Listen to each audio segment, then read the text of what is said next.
questions? Okay, teacher. Okay. The first question is about communication questions. Sorry, you continue. Don't mind me. Okay.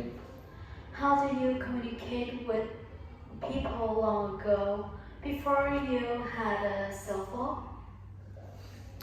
We used to have telephones that were connected to a wire, so you couldn't move it around like a cell phone.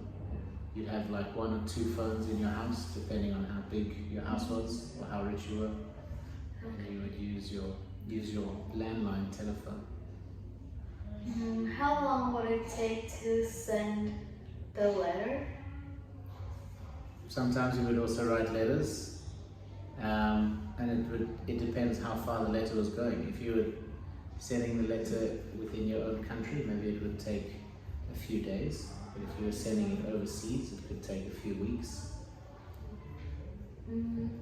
How would the letter get there?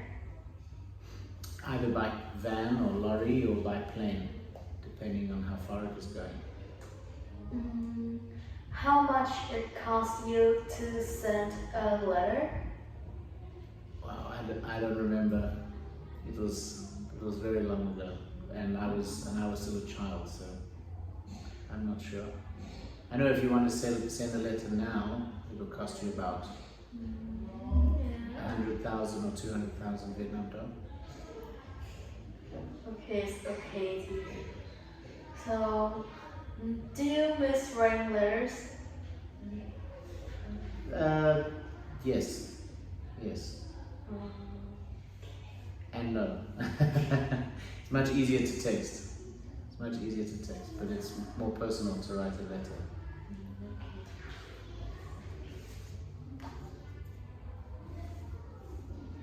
And next is about transportation questions. So, how do you get to school when you were young?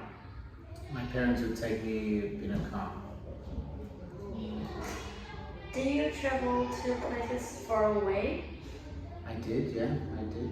Sometimes by car, sometimes by bus, sometimes by plane, and sometimes even by train. Okay.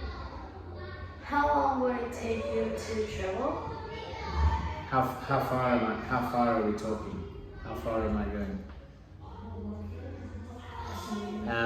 We would often go on holiday to the beach, which is about 600 kilometers away, and that would take about 5 or 6 hours. Do you enjoy traveling by bicycle? I love traveling by bicycle. In fact, I only own a bicycle here in Hanoi. Do you ever travel by car? If yes, where do you often go? Do I or did I? Now or in the past? Now. I don't often travel by car, no. Unless I'm getting like a taxi for some reason, maybe to the airport, to Noi Bai airport. Okay. Yeah.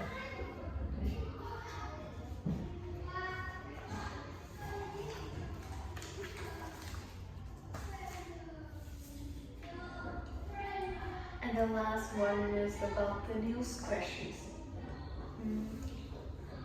How did you get the news when you were young? Can you remember? When I was young, I didn't care about the news, but my dad would always read the newspaper. Yeah. Okay. And my grandfather would always watch the news at 6 p.m. on the TV. Do you ever listen to the radio? If yes, what do you remember hearing? I used to listen to the radio a lot. There was a really cool radio station that I listened to on the way to school and on the way home from school. They used to play the type of music that I liked. And sometimes they would play the news every hour on the hour. There would be a news segment, but I listened to it for the music. What was the most common way people got the news when you were young? Probably on the TV, probably on the television, I guess, and maybe a bit of newspaper as well. I think most people would just watch it on the TV. Do you read the newspapers to get news? If yes, what do you remember? If not, do you remember someone who did? Yeah, my dad used to read the newspapers. I've never really read any newspapers. Now, if I read the news, it would be on my phone, on some app on my phone or something. Okay. Do you think it's more easier to get the news? Please can you explain your answer? It's much easier. It's much easier to get information, but the quality of the information can be difficult because there's so much information. But yeah, it's much easier. Something can happen in a country far away. Somebody will record a video of it, and you can see it within minutes. You know. So yeah, it's much easier to get news, I think, now. Yeah. Is that it? Are you finished? Yes, I'm finished. Okay. That was cool. Thank you.